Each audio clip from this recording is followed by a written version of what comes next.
Next करेंगे methanol. तो methanol में देखिएगा, मीथेनॉल में है व्हेन टेकन इंटरनली कंज्यूम्ड और injected methanol is a poison. अगर उसको इंटरनली ले लिया जाए बॉडी में किसी भी तरीके से, चाहे तो उसको ओरली कंज्यूम कर लिया जाए, पी लिया जाए, या फिर उसको किसी इंजेक्शन के थ्रू बॉडी में इंजेक्ट कर दिया जाए, तो मीथेनॉल जो है वो एक पॉइजन का काम करता है, leading to blindness and even death. तो ब्लाइंडनेस भी हो जाती है उससे और कभी कभी डेथ भी हो जाती है। तो methanol damages the optic nerve causing permanent blindness is a person in a person. तो मीथेनॉल जो है वो ऑप्टिक नर्व को डैमेज कर देती है, जिससे किसी भी पर्सन में परमानेंट ब्लाइंडनेस हो जाती है। ठीक। तो मीथेनॉल जो है ना, मीथेनॉल में ऐसा होता है कि जब भी जैसे इथेनॉल होती है, तो इथेनॉल जो है उसमें क्या होता है कि अल्कोहल है, और अल्कोहल जिसमें कार्बन के 2 एटम्स हैं उसको तो हम इथेनॉल बोलते हैं, जिसमें कार्बन का सिंगल एटम है उसको मीथेनॉल बोलते हैं। तो कभी कभी आपने सुना होगा या कभी अखबार में पढ़ा होगा, न्यूज़पेपर में भी आता है कि इतने लोग जहरीली शराब पीने से इतने लोगों की डेथ हो गई है ना। तो कई बार पेपर में लिखा हुआ आता है कच्ची शराब। तो कच्ची शराब का मतलब ये है कि उसमें कार्बन का भी एक ही एटम है, अभी उसके अंदर एक ही एटम है, कार्बन मतलब अभी वो पूरी तरीके से डेवलप नहीं हुई थी। ठीक है। तो कुछ लोग क्या करते हैं, वो ऐसे ही बना लेते हैं उसको, और फिर ये रहता है कि भाई पीना है कैसे भी करके। ठीक है। फिल्मों में देखते हैं ना कि वो पीते हैं, तो पीने के बाद में हीरोइज्म, हीरो या तो पिएगा, पीने के बाद 10 लोगों को उड़ा देगा, कुछ भी कर देगा। ठीक। तो ऐसी ऐसी चीज़ें दिखाते हैं। तो ये जो मीथेनॉल होती है, मीथेनॉल से ही ज़्यादातर लोगों की डेथ होती है और परमानेंट ब्लाइंडनेस तक हो जाती है। उसके बाद देखिए डिनेचर्ड अल्कोहल और डिनेचर्ड इथेनॉल। तो denatured alcohol is ethyl alcohol. Ethyl alcohol मतलब इथेनॉल, इथेनॉल को हम इथाइल अल्कोहल भी बोलते हैं। तो denatured alcohol is ethyl alcohol which has been made unfit for drinking purposes by adding small amounts of poisonous substances like methanol, pyridine, copper sulphate etcetera. तो copper sulphate, methanol या pyridine, वो सब कुछ mix करके उस ethanol को unfit बनाया जाता है, ड्रिंकिंग के लिए अनफिट बनाया जाता है। बहुत सारी ऐसी दवाइयाँ आती हैं, बहुत सारी ऐसी स्किन पर लगाने वाले ऐसे ऑइंटमेंट आते हैं जिस पर साफ साफ लिखा रहता है दिस इज़ नॉट गुड या this is not fit for drinking. तो न जाने कितने लोग हैं वो जाएंगे और इथेनॉल, कहीं से भी इथेनॉल अरेंज करेंगे कि कफ सिरप्स में मिलता है, 8-8 10-10 बॉटल कफ सिरप की पी जाएंगे, बस कैसे भी करके झूमना है ना, नशा करना है। तो फिर गिर जाएंगे कहीं पर भी, फिर पड़े रहेंगे ऐसी पागलों की तरह। तो आपने ये नोटिस करा होगा कोविड के टाइम पर जो ये सैनिटाइज़र की बॉटल आती थी, सैनिटाइज़र पी जाते थे, सैनिटाइज़र पी जाते थे, मतलब मिल रहा है अल्कोहल है इसके अंदर। ठीक है। तो ऐसे न जाने कितने सारे अजीब अजीब कैरेक्टर्स हैं दुनिया में भरे पड़े हैं। उनको ये है कि कैसे भी करके कुछ भी करके बस कुछ भी पीना है और झूमना है बस। चलिए जी, उसके बाद सेकंड देखिएगा इथेनॉइक एसिड। तो जैसे हमने इथेनॉल देखा, इथेनॉल के बाद में मीथेनॉल। तो मीथेनॉल क्या है? मीथेनॉल जो है it is not fit for drinking. Methanol जो है, मीथेनॉल हमेशा डेंजरस ही होता है और बॉडी के लिए वो पॉइजन का काम करता है। तो methanol is not good for drinking. उसके बाद इथेनॉइक एसिड की बात करते हैं। तो इथेनॉइक एसिड को का दूसरा नाम है एसिटिक एसिड। इथेनॉइक एसिड को एसिटिक एसिड भी बोल देते हैं। और एसिटिक एसिड कहाँ यूज़ करा जाता है? ये विनेगर बनाने में वो एसिटिक एसिड ही होता है। The formula of ethanoic acid is CH3COOH. The common name of ethanoic acid is acetic acid. A dilute solution of ethanoic acid in water is called vinegar. तो इथेनॉइक एसिड का बहुत dilute अगर solution कर दिया जाए, ethanoic acid को अगर water में मिक्स करा जाए, हम जानते हैं कि जब भी कभी हमको एसिड को डाइल्यूट करना होता है तो हमको वाटर में एसिड मिलाना होता है, एसिड में वाटर नहीं मिलाना होता। तो अगर वाटर में आप इथेनॉइक एसिड मिलाते चले जाएंगे तो वो क्या बन जाएगा? वो इथेनॉइक एसिड बन जाता है। ठीक है। और सॉरी, वो विनेगर बन जाता है। तो इथेनॉइक एसिड को अगर आपने बहुत ज़्यादा डाइल्यूट कर दिया तो वो क्या कहलाता है? विनेगर कहलाता है। विनेगर को हिंदी में सिरका बोल देते हैं, जिसको जितने भी ये जो फास्ट फूड वाले आइटम्स हैं या किसी भी आइटम को अगर आपको थोड़ा सा खट्टा बनाना है तो उसके अंदर विनेगर ऐड कर दिया जाता है। सिरका उसमें भी डाला जाता है, जो प्याज होता है, मूली होती है, उसमें भी डाला जाता है। अच्छा होता है, हेल्थ के लिए अच्छा होता है। उसके बाद देखिएगा physical properties of ethanoic acid. तो इथेनॉइक एसिड की फिजिकल प्रॉपर्टीज देखेंगे। Ethanoic acid is a colourless liquid having a sour taste and a smell of vinegar. Ethanoic acid एक कलरलेस लिक्विड होता है, having a sour taste and a smell of vinegar. उसके अंदर पहली चीज़ तो colourless होता है, कोई कलर नहीं होता। दूसरा, उसका सॉर टेस्ट होता है, यानी कि खट्टा स्वाद होता है उसका। और उसके अलावा उसके अंदर जो विनेगर की एक अलग स्मेल होती है, थोड़ी सी बर्निंग सी स्मेल होती है, वो स्मेल होती है उसके अंदर। सेकंड है it's boiling point is 118 degree Celsius, तो उसका जो बॉइलिंग पॉइंट है वो वाटर से थोड़ा ज़्यादा होता है, कितना होता है 118 डिग्री सेल्सियस, वाटर का 100 होता है। थर्ड देखिए, when pure ethanoic acid is cooled it freezes to form a colourless ice like solid which looks like a glacier. Due to this pure ethanoic acid is called glacial ethanoic acid और glacial acetic acid. तो इस वजह से इसको glacial ethanoic acid या फिर glacial acetic acid भी कहा जाता है। रीज़न क्या है? रीज़न ये है कि जैसे मान लीजिए हमारे पास कोई एक कंटेनर है, कोई बड़ा सा बाउल है, उसके अंदर हमने पानी को डाल दिया, ठीक है। तो पानी का जो ऊपर वाला सरफेस है वो क्या रहेगा? फ्लैट रहेगा, ठीक है ना। उसको हमने उसके अंदर फ्रीज़र के अंदर रख दिया। जब हम उसको फ्रीज़र के अंदर रखेंगे और हम ये सोचेंगे कि भाई हमको ना इसको आइस में कन्वर्ट करना है, तो क्या होगा कि उसका जो ऊपर वाला सरफेस है वो भी वही उसी शेप में फ्रीज़ हो जाएगा और नीचे जितना भी पानी था वो तो फ्रीज़ हो ही जाएगा। अब वो पूरी तरह से फ्रीज़ हो गया, फिर आप क्या करेंगे? फिर आप उसको बोल को उल्टा करेंगे, ठक ठक ठक ठक ऐसे चोट मारेंगे, तो उसी शेप का बोल की ही जो इंटरनल कर्व्ड सरफेस एरिया है उसी की शेप का जो आइस है वो बाहर निकल जाएगा। इसमें थोड़ा अलग होता है, ठीक है। ये एक्सपेरिमेंट घर पे करके देख सकते हो। सिरका लें, किसी कटोरी में ले लें सिरका, और उसको सिरके को लेंगे तो जैसे उसको डालेंगे तो वो बिल्कुल ऊपर की जो लेयर है वो सरफेस स्मूथ होगी, ऐसे ही जैसे पानी होता है, पानी भरा रहता है। अब उसको आप फ्रीज़र में डालने की कोशिश करिए, फ्रीज़र में रख देंगे, ठीक है। अब आप 1 घंटा 2 घंटा 3 घंटे बाद आप देखेंगे तो वो सरफेस स्मूथ नहीं रहेगी, वो थोड़ा सा ऊपर की तरफ उठ जाएगा, ठीक है। ये उसकी खास प्रॉपर्टी होती है कि वो थोड़ा सा ऊपर की तरफ उठ जाता है और थोड़ा पॉइंटेड हो जाता है। तो इसी वजह से मतलब उसकी शेप ऐसे हो जाएगी। फॉर एग्जांपल हमने एक बोल लिया ऐसे,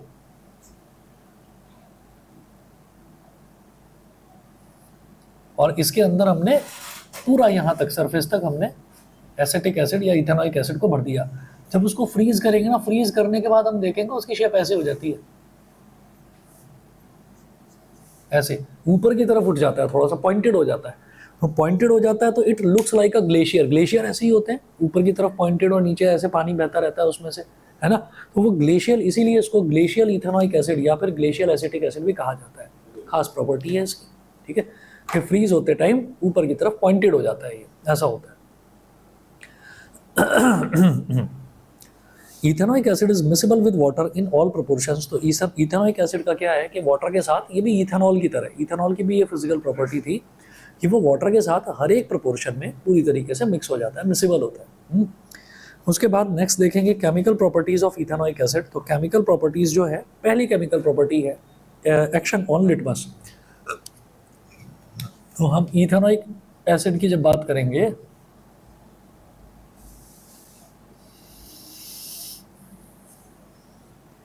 तो इथेनॉइक एसिड, इसका फॉर्मूला ही ये होता है CH3COOH। तो क्योंकि नाम से ही समझ में आ रहा है कि एसिड है, तो एसिड का मतलब क्या है कि ब्लू लिटमस को रेड में कन्वर्ट कर देगा, है ना। ये नाम से ही क्लियर है। तो action on litmus, ethanoic acid is acidic in nature. Ethanoic acid acidic होता है नेचर में। Being acidic in nature, ethanoic acid turns blue litmus solution to red. तो क्योंकि ये एसिडिक होता है नेचर में, तो ये ब्लू लिटमस सॉल्यूशन को रेड में कन्वर्ट कर देगा, पहली चीज। In fact all the carboxylic acids turn blue litmus to red. ठीक है, सारे के सारे कार्बोक्सिलिक एसिड जितने भी होते हैं वो सारे ऑर्गेनिक एसिड्स कहलाते हैं। ऑर्गेनिक एसिड, इसका मतलब ये है कि अगर वो किसी भी तरीके से बॉडी के अंदर चले भी जाएं तो वो ऐसा नुकसान नहीं पहुंचाते। ठीक, ऐसा हम अल्कोहल के केस में नहीं कह रहे हैं। अल्कोहल में तो हमने देख लिया ना, मीथेनॉल अगर बॉडी के अंदर इंजेक्ट कर दे तो वो सीधा ऑप्टिक नर्व को डैमेज करता है, दिखाई देना बंद हो जाता है। ठीक है, तो और ज़्यादा क्वांटिटी में अगर चला जाए तो बंदा मर जाता है, ऐसा हो जाता है। तो लेकिन ऐसा इथेनॉइक एसिड, मीथेनॉइक एसिड, प्रोपानॉइक एसिड, इनके केस में नहीं है। क्यों? क्योंकि जो मधुमक्खी काटती है ना, तो मधुमक्खी जो काटती है वो हमारी बॉडी के अंदर मीथेनॉइक एसिड ही इंजेक्ट करती है। ठीक है, पेन होता है, जलन होती है, इतना है बस, 2 दिन 3 दिन 4 दिन में वो थोड़ी स्वेलिंग आती है, वो ठीक हो जाती है, लेकिन बंदा मरता नहीं है। ऐसा नहीं है कि मतलब हाल ही ख़राब हो गए उसके, है ना। तो ये जो चीज़ है, ये इथेनॉइक एसिड या किसी भी तरीके के कार्बोक्सिलिक एसिड में नहीं होता। सेकंड देखेंगे reaction with carbonates and hydrogen carbonates. तो ethanoic acid reacts with carbonates and hydrogen carbonates to evolve carbon dioxide gas along with the formation of salt and water, along with the formation of salt and water। अब याद करिएगा, जब आपने acid basis and salts वाला chapter पढ़ा था ना, तो एसिड वाला जो चैप्टर था उसमें एसिड्स की प्रॉपर्टी थी ये, reaction of acids with carbonates and hydrogen carbonates. तो अगर उनके साथ वो रिएक्ट करते थे एसिड्स, तो क्या प्रोड्यूस होता था? कार्बन डाइऑक्साइड और वाटर, ये प्रोड्यूस होता था। ठीक है, जब कार्बोनेट के साथ रिएक्ट करते थे तो डबल क्वांटिटी में प्रोड्यूस होता था CO2, जब हाइड्रोजन कार्बोनेट के साथ रिएक्ट करते थे तो हाफ क्वांटिटी में। रिएक्शन एक बार दोबारा देख लो, याद आ जाएगा एकदम आपको। देखिए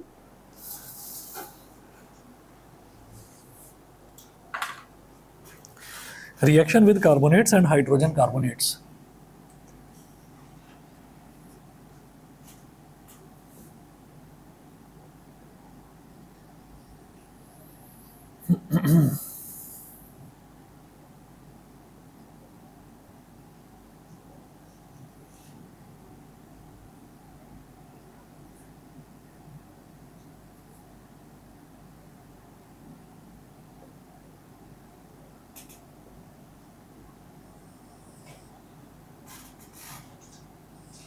reaction with carbonates and hydrogen carbonates.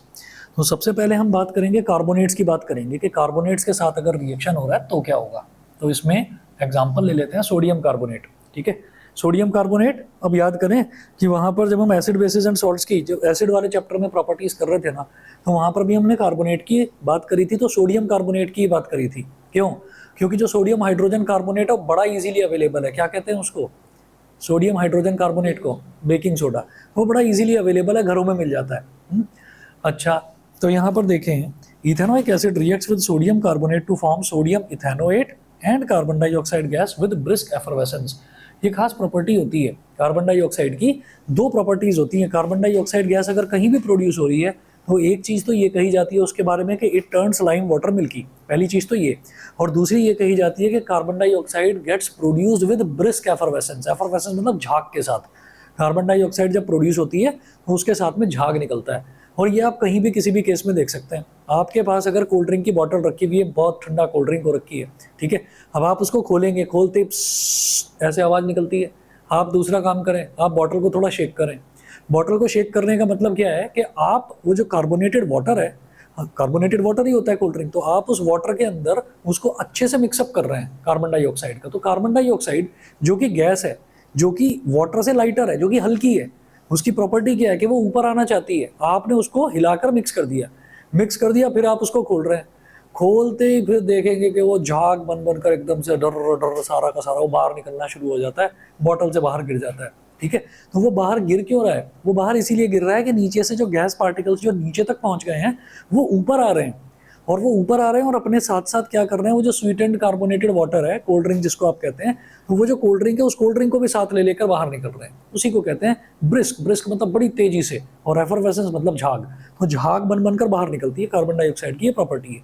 दो प्रॉपर्टी कार्बन डाइऑक्साइड की, पहली it turns lime water milky, दूसरा it comes out with brisk effervescence. ठीक, तो देखिएगा फर्स्ट जो है reaction with sodium carbonate,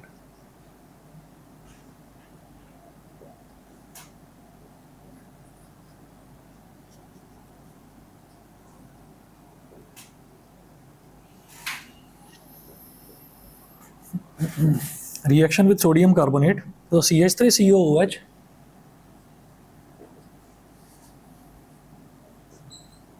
CH3COOH plus Na2CO3 gives CH3CONA plus CO2 plus H2O। CH3CONA plus CO2 plus H2O। और फिर कोई भी रिएक्शन तब तक कंप्लीट नहीं माना जाता जब तक उसको बैलेंस ना कर दें। तो ये रिएक्शन जो है इसको भी बैलेंस करेंगे। CH3 इधर भी है, इधर भी है, CO इधर भी है, इधर भी है, इनको छोड़ो। हाइड्रोजन इधर एक है और इधर हाइड्रोजन कितना है? 2 है। तो उसको बैलेंस करने के लिए आपको क्या करना पड़ेगा? इधर 2 लगाना पड़ेगा। आपने इधर 2 लगा दिया तो भाई CH3 और CO ये तो डबल हो गए। तो CH3 और CO इसको डबल करने के लिए यहाँ पर 2 लगाएंगे। ठीक है, Na जो है वो भी डबल हो गया, कोई बात नहीं, Na इधर 2 है ही। CO3 इधर भी सिग्नल है CO3 और CO2 है और एक ऑक्सीजन, ये CO3 हो गया, बैलेंस हो गया। तो ये बैलेंस्ड है। इसमें हमारे पास ये जो टर्म आ रहा है ना CH3COO, इसको क्या बोलते हैं? ये जो टर्म है ना CH3COO, ठीक, CH3COO इसको क्या बोलते हैं? क्या है ये? Acetic acid. एसिटिक एसिड होता है CH3COOH, H हटा दिया और Na आ गया। इसको कहेंगे एसीटेट आयन, और ये सोडियम है तो इसको कहेंगे सोडियम एसीटेट, ठीक है। और सोडियम इथेनोएट भी बोला जाता है। तो देखिए आप नीचे ब्रैकेट में लिखा हुआ है सोडियम इथेनोएट और सोडियम एसीटेट, एक ही बात है।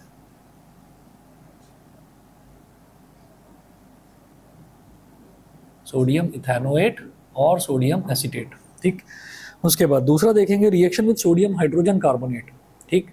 आप जानते हैं ये वाला भी रिएक्शन, बस यहाँ पर फर्क कितना है, यहाँ पर मैं ऑर्गेनिक एसिड जिसको हम कार्बोक्सिलिक एसिड बोलते हैं वो ले रहे हैं, वहाँ पर हमने HCl लिया था, H2SO4 लिया था, HNO3 लिया था, वो वाले एसिड्स लिए थे जो मिनरल एसिड्स होते हैं।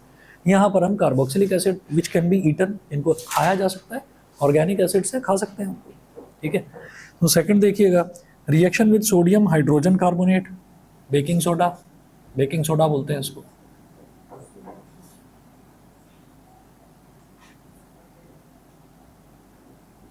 Reaction with sodium hydrogen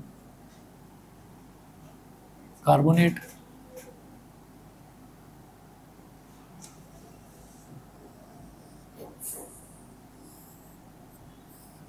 sodium hydrogen carbonate तो CH3COOH,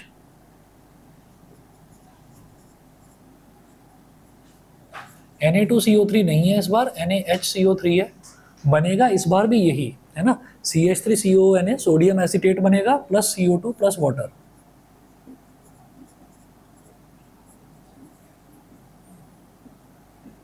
plus CO2 plus water. और जरा करके देख लीजिए क्या बैलेंसिंग की जरूरत है यहाँ पर, CH3CO Na का एक एटम, Na का एक एटम, CO3 H एक है, CH3 ये तो ले लिया था, H एक है और एक H इधर है और एक H इधर है, तो H2 हो गया। इसी तरह से H2 यहाँ पर है, CO2 और एक ये तो CO3 तो CO3, पूरी तरह से बैलेंस आप करके देख लीजिएगा, कहीं यहाँ पर बैलेंसिंग की आपको ज़रूरत नहीं है। तो फर्क कितना होता है कि जब हम कार्बोनेट के साथ रिएक्शन करते हैं तो जो सॉल्ट बनता है वो डबल अमाउंट का बनेगा, देखिए 2 लगा हुआ है, और जब हम सोडियम हाइड्रोजन कार्बोनेट यानी कि हाइड्रोजन कार्बोनेट के साथ रिएक्ट करते हैं तो सॉल्ट सिंगल अमाउंट का बनता है, CH3COONA बन रहा है, वहाँ पर ट्वाइस बन रहा है इसका, ठीक है, केवल इतना अंतर। तो ये आपकी इसकी दूसरी केमिकल प्रॉपर्टी थी। पहली chemical property action on litmus, ये बड़ा आसान है कि ब्लू लिटमस को वो रेड लिटमस में कन्वर्ट कर देता है। थर्ड प्रॉपर्टी देखेंगे, थर्ड प्रॉपर्टी है reaction with sodium hydroxide, sodium hydroxide भाई सोडियम हाइड्रोक्साइड NaOH क्या है, बेस है, CH3COOH क्या है, एसिड है, एसिड और बेस क्या बन जाता है, salt plus water, neutralisation reaction. तो वही उसी चीज का रिवीजन है। आप ये देखिए reaction with sodium hydroxide, ethanoic acid reacts with bases or alkalis to form salt and water. Reaction with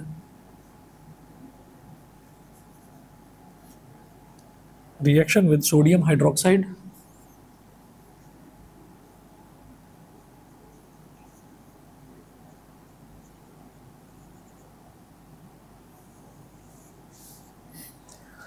reaction with sodium hydroxide, ethanoic acid reacts with bases or alkalis to form salt and water, तो CH3COOH plus NaOH ये ले लिया हमने, CH3COOH plus NaOH, ठीक है। तो क्या होता है, H निकल जाएगा यहाँ से और OH निकल जाएगा यहाँ से, HOH, इसी को तो H2O बोलते हैं, और CH3COONA यही बन रहा है यहाँ पर भी, सोडियम इथेनोएट, तो CH3COONA प्लस HOH यानी कि H2O, तो सॉल्ट प्लस वाटर, बस इतना, ठीक। उसके बाद अगला देखिएगा फोर्थ है reaction with alcohols, formation of asters. तो भाई ये वाला रिएक्शन भी आपके लिए नया नहीं है, क्यों, क्योंकि आपने क्या करा है, आपने इथेनॉल की प्रॉपर्टीज देख ली है। इथेनॉल की प्रॉपर्टीज में हमने क्या देखा था, रिएक्शन विद कार्बोक्सिलिक एसिड्स, तो वहां पर हमने इथेनॉल का रिएक्शन इथेनोइक एसिड के साथ कराया था।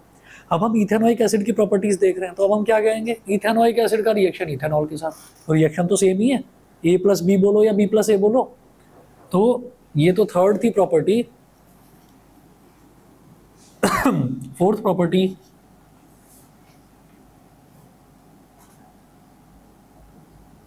reaction with alcohols, formation of esters।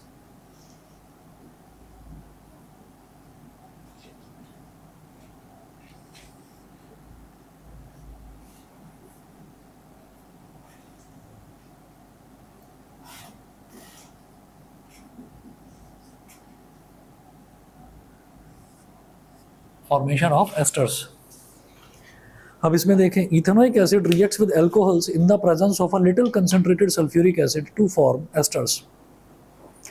In the presence of little sulphuric acid, तो सल्फ्यूरिक एसिड की प्रेजेंस का मतलब क्या है? सल्फ्यूरिक एसिड एक ना कैटलिस्ट की तरह बिहेव करेगा। सल्फ्यूरिक एसिड का बिगड़ेगा कुछ नहीं, बस वो रिएक्शन को थोड़ा फास्टर कर देता है।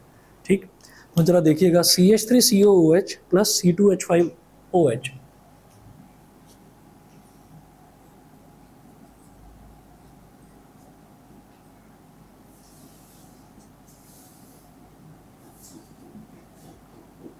और इन the presence of CH3COOH plus C2H5OH in the presence of concentrated H2SO4.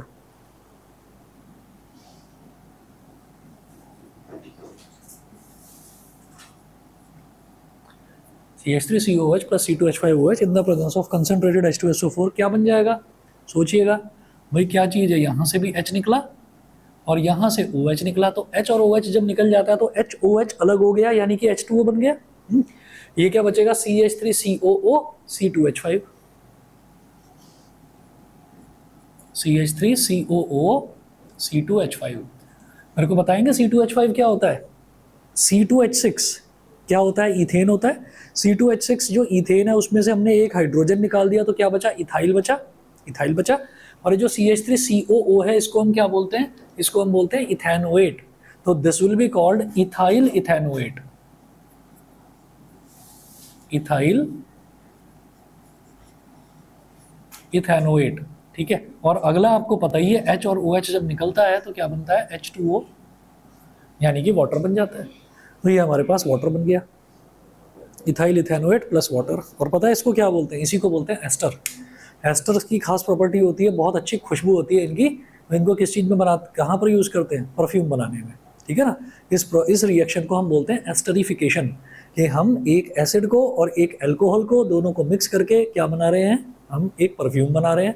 ठीक है, तो इसको एस्टरिफिकेशन बोल देते हैं। एस्टर बनता है, जो नया कंपाउंड बनता है उसको एस्टर, ये एस्टर कहलाता है। जैसे कैटेगरी होती है ना, अल्कोहल्स, एल्डिहाइड्स, कीटोन्स, जैसे कैटेगरी होती है, तो ये कैटेगरी कहलाती है एस्टर्स। तो देखिए, esters RC double bond OR dash are usually volatile liquids having sweet smell or pleasant smell. They are also said to have a fruity smell. ठीक है, फ्रूटी स्मेल होती है, बड़ी अच्छी स्मेल होती है। ठीक है, उसके बाद देखिएगा hydrolysis of esters. Hydrolysis of esters का मतलब क्या है?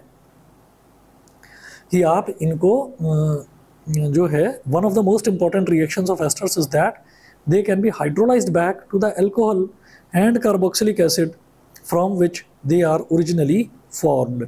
तो इनकी सबसे अच्छी प्रॉपर्टी ये है कि वो जिस कार्बोक्सिलिक एसिड से या जिस अल्कोहल से बने थे, ठीक है, वापस उसमें बंद कर दो, ठंडे दे दो, तो वापस उसमें उसको कन्वर्ट करा जा सकता है। ठीक है, तो जरा देखिए hydrolysis of esters. Hydrolysis of asters में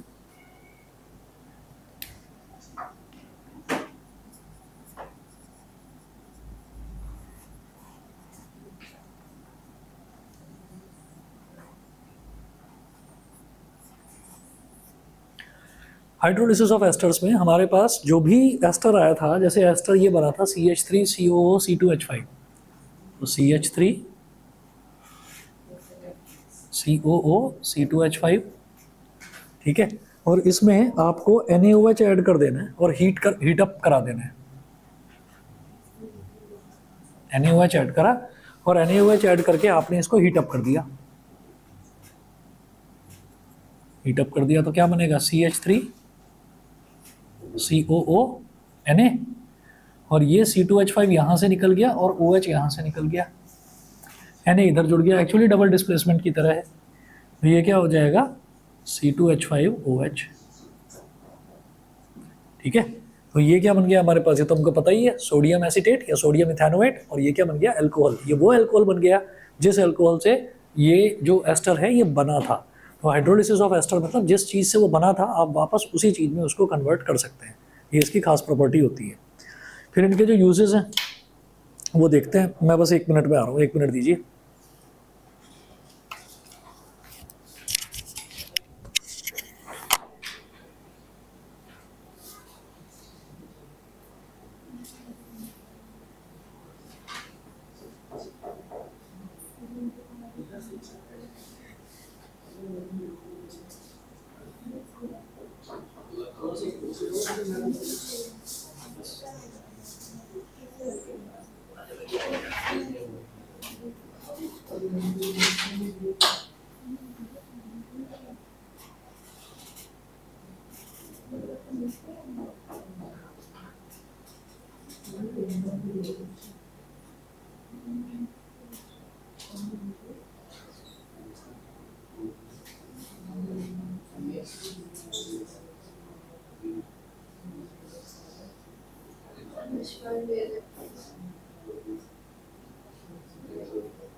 तो चेंज हुआ है अभी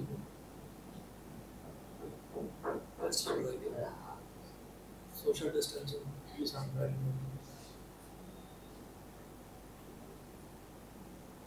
तुमने इसको फिर परेशान करना शुरू कर दिया क्या? इसने करा परेशान, दर्शित ने करा, तानिश ने बता तो दोस्त बता नहीं रहा, बस मुस्कुरा रहे हो, कह रहे कर रहा है।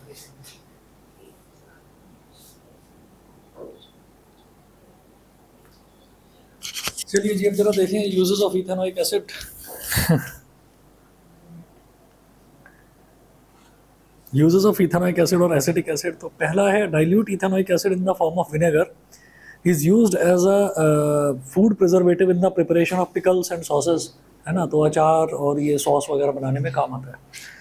दूसरा it is use for making cellulose acetate which is an important artificial fibre, तो सेल्यूलोज एसीटेट एक आर्टिफिशियल फाइबर होता है, वो बनाने में काम आता है।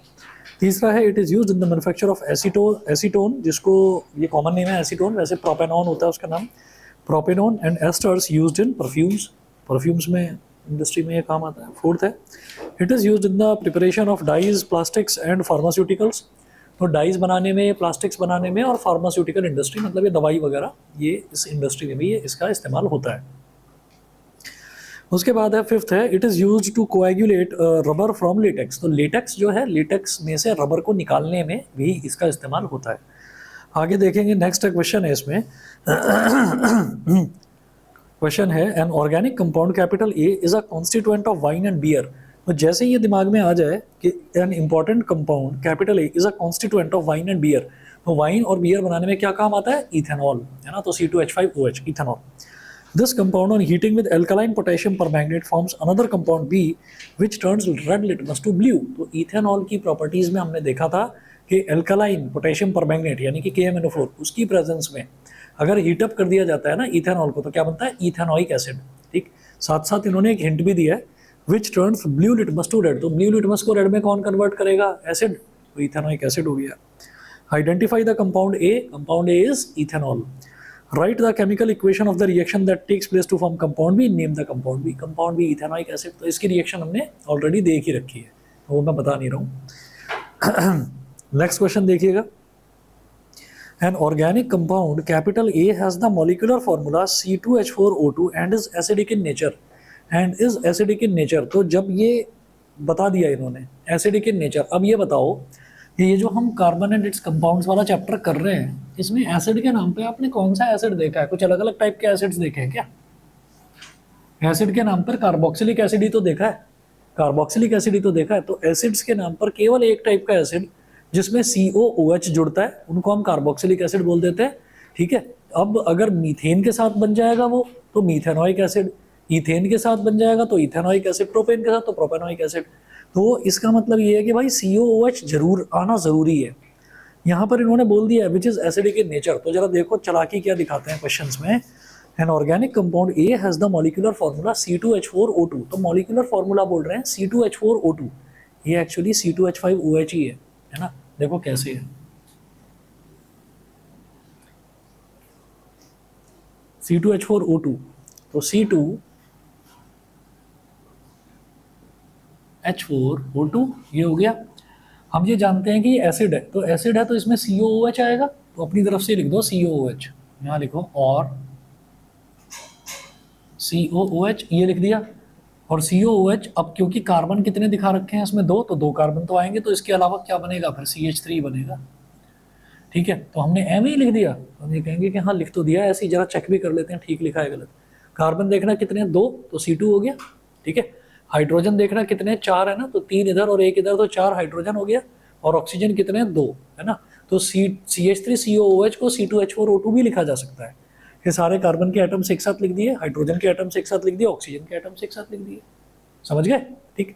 और ये दिमाग में कैसे आया? क्योंकि इन्होंने बोला है कि which is acidic in nature. तो अगर एसिड की बात करी जाएगी कार्बन वाले चैप्टर में, तो भाई एसिड के नाम पर तो हमने एक ही एसिड देखा है, उस एसिड में COOH लास्ट में जुड़ता है। ठीक है ना, कार्बोक्सिलिक एसिड ग्रुप। अब उसमें आप CH3 लगाओ, C2H5 लगाओ, C3H7 लगाओ, तो आपकी मर्जी। ठीक, चलिए जी। तो अब आगे चलते हैं। On heating with ethanol and concentrated H2SO4, on heating with ethanol and concentrated H2SO4 vapours with pleasant and fruity smell are given out. ये हमको पता ही है, क्या बन रहा है? एस्टर बन रहा है। फ्रूटी स्मेल, प्लेजेंट स्मेल, तो एस्टर बन रहा है। What is the compound A and what is the chemical equation involved in this reaction? तो एस्टरिफिकेशन वाली रिएक्शन आपको दिखानी है, मतलब आपको ये दिखाना है कि इथेनोइक एसिड का रिएक्शन इथेनॉल से कराने पर बन क्या रहा है, ये आपको बता देना है। एक मिनट जी।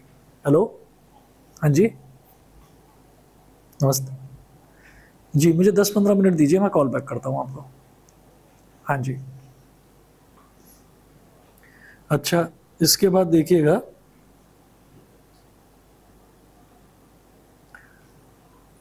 तो ये रिएक्शन भी दे रखी है, पेज नंबर 43 पर आ जाइए। रिएक्शन भी दे रखी है, CH3COOH ethanoic acid plus C2H5OH ethanol concentrated H2SO4 की प्रेजेंस में क्या मिलेगा? CH3COO C2H5 इथाइल इथेनोएट, ठीक है, प्लस H2O वाटर। ठीक है, छोड़ रहा हूँ इसको। अगला क्वेश्चन देखिएगा।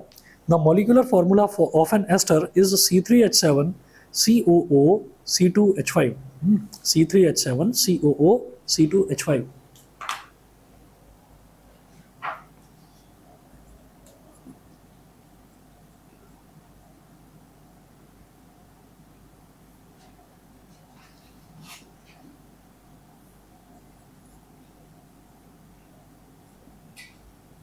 molecular formula of an ester is C3H7COO C2H5. Write the molecular formula of the alcohol and the acid from which it might be prepared. तो ये जिस अल्कोहल और जिस एसिड से ये प्रिपेयर हुआ होगा वो आप बताइए। बेहद आसान भाई, एसिड तो पता चल ही जाएगा। क्या लिखा हुआ है? C3H7COO, तोड़ दो अलग, क्या बन जाएगा? C3H7COOH। तो एसिड क्या हो गया? C3H7COOH। ठीक है, देख लीजिए ये काम हम कर चुके हैं। C3CH3COOH, ठीक है, तो तभी, और C2H5OH। तो आप ये देखिए CH3COO इसका और C2H5 इसका, तो ये बन गया था ना एस्टर। तो इस बार क्या है? C3H7COO दे रखा है, तो C3H7COOH तो रहा होगा एसिड, और C2H5OH रहा होगा एल्कोहल। समझ गए? नहीं समझे? नहीं। देखिए जब यहाँ पर हमारे पास था CH3COOH और C2H5OH, तो ये क्या है? COOH आ रहा है ना, तो क्या है? ये एसिड है, कार्बोक्सिलिक एसिड। C2H5OH तो लास्ट में क्या आ रहा है? OH, तो ये क्या है? अल्कोहल है ना। तो हम ये कहेंगे, जब ये मेरे को इस बार पहले से एस्टर दे रखा है, एक एस्टर दे रखा है, तो C3H7COO है, तो इसके आगे H लगा दो, तो C3H7COOH, ये तो एसिड हो गया, ठीक। और बाद में क्या बचा? C2H5, इसके आगे OH लगा दो, तो ये अल्कोहल हो जाएगा, ठीक है। तो एसिड तो ये हो गया, और अल्कोहल क्या हो गया? C2H5OH। वो पूछ रहे हैं कि किस एसिड और किस अल्कोहल से मिलकर ये एस्टर जो है ये वाला ये बना होगा, ये आपको बताना है। फिर इसका नाम बताएंगे, इस एसिड का नाम क्या होगा? बताएंगे? हाँ, एसिड का नाम तो बताओ। हाँ, ब्यूटानोइक एसिड, ठीक, क्योंकि 3 तो कार्बन यहाँ पर आ ही रहे हैं और एक कार्बन COOH में है, यानी कि 4 कार्बन हो गए, तो इसको बोलेंगे ब्यूटानोइक एसिड। C2H5OH हमें पता ही है, इथेनॉल है।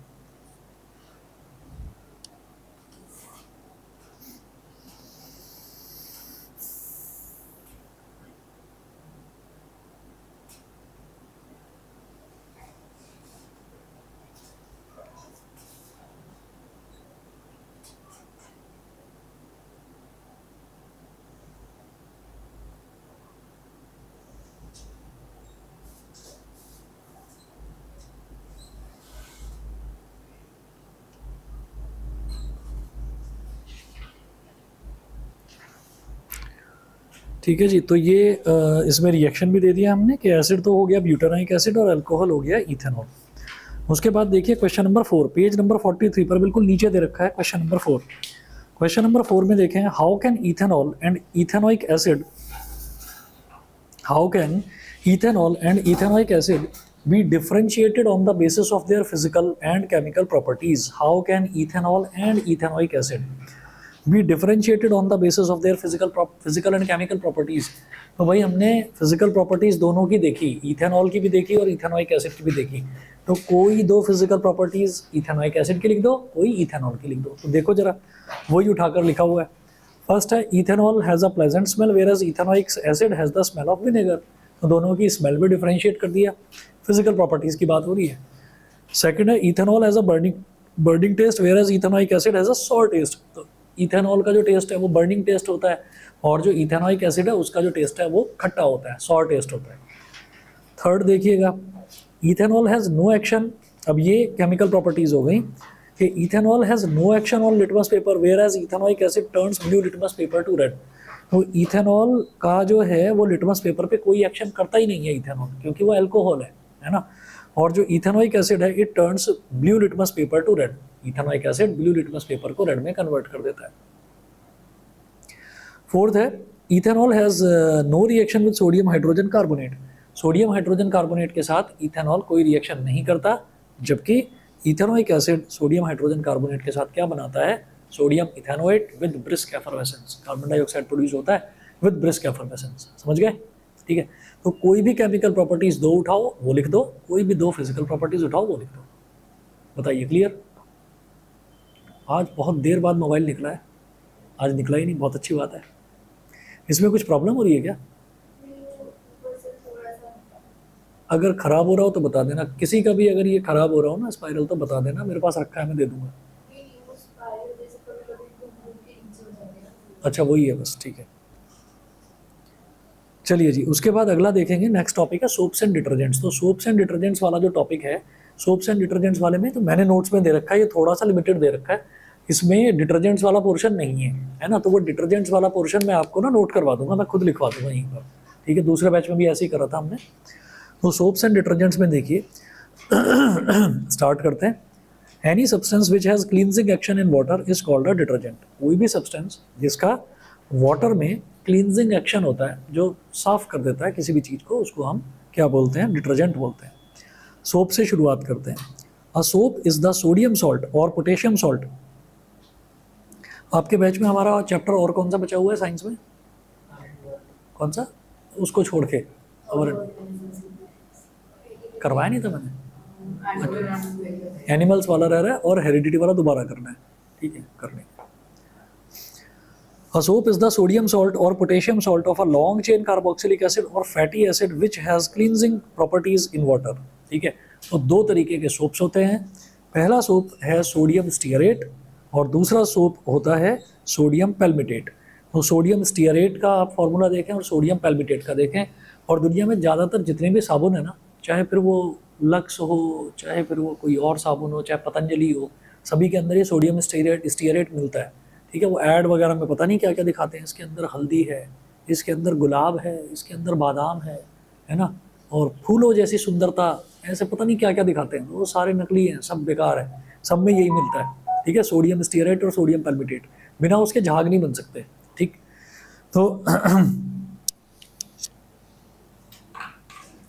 तो सोप्स में जो सोप है, तो सबसे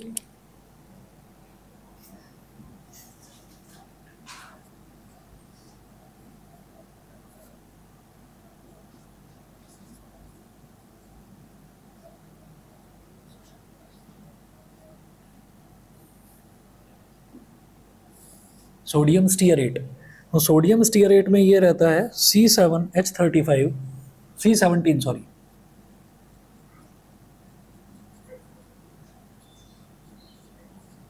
COO माइनस और Na प्लस, ये तो होता है सोडियम स्टीयरेट का फॉर्मूला। दूसरा देखिएगा, दूसरा होता है सोडियम पैल्मिटेट,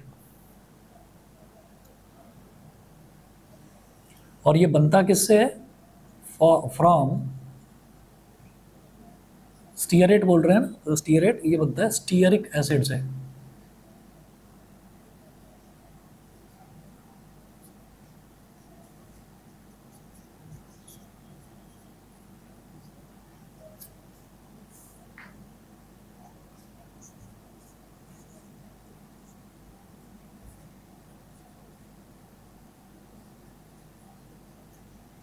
सोडियम पैल्मिटेट, सोडियम पैल्मिटेट क्या होता है? C15H31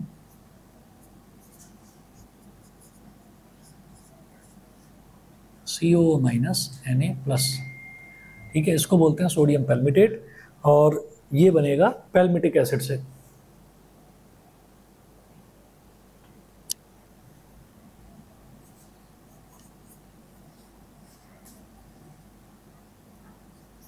from palmitic acid. Being basic, अब जो सोप सॉल्यूशन होता है, सोप सॉल्यूशन, सोप कोई भी हो, सोप का जो नेचर है वो बेसिक होता है। बेसिक का मतलब वो बेस की तरह बिहेव करता है। Being basic, a soap solution turns red litmus paper to blue, तो रेड लिटमस पेपर को वो ब्लू में कन्वर्ट कर देता है। Soap is made by heating animal fat और vegetable oil with concentrated sodium hydroxide solution और कास्टिक सोडा सॉल्यूशन। तो ये किस तरीके से बनेगा? एनिमल फैट, एनिमल फैट का मतलब ये है कि any fat which is obtained from animal, ठीक है। तो एनिमल से क्या मिलता है? घी मिलता है ना, तो that is called animal fat. तो हमारे पास अगर फैट है या ऑयल है, तो हम उसको सोडियम हाइड्रोक्साइड के साथ में हीटअप कर देते हैं, तो हमको सोप मिलता है, प्लस साथ में एक अल्कोहल मिलता है जिसका नाम है glycerol.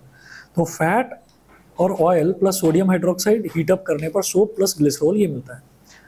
The process of making soap by the hydrolysis of fats and oils with alkalis is called saponification, ठीक है। तो जो हाइड्रोलिसिस ऑफ फैट्स, हाइड्रोलिसिस का मतलब क्या है कि जिसमें हम कोई भी बेस मिक्स कर देते हैं उसको हाइड्रोलिसिस बोलते हैं। तो हमने फैट या ऑयल में NaOH मिक्स कर दिया, कास्टिक सोडा, तो इसको हाइड्रोलिसिस बोलेंगे। तो इस प्रोसेस को जिसमें हम फैट्स का या ऑयल्स का हाइड्रोलिसिस करते हैं और हाइड्रोलिसिस करने पर हमको एक सोप मिल जाता है, उस प्रोसेस को हम बोलते हैं सैपोनिफिकेशन। ठीक है, अब लेबोरेटरी में कैसे सोप बनता है ये आपको नेक्स्ट क्लास में बता दूंगा, और डिटर्जेंट वाला पोर्शन इसमें इंक्लूडेड नहीं है, और एक निजेल फॉर्मेशन वो बड़ा इंपॉर्टेंट है, हार्डली 2 या 3 पेजेस का मैं लिखवाऊंगा, नेक्स्ट क्लास में देखेंगे।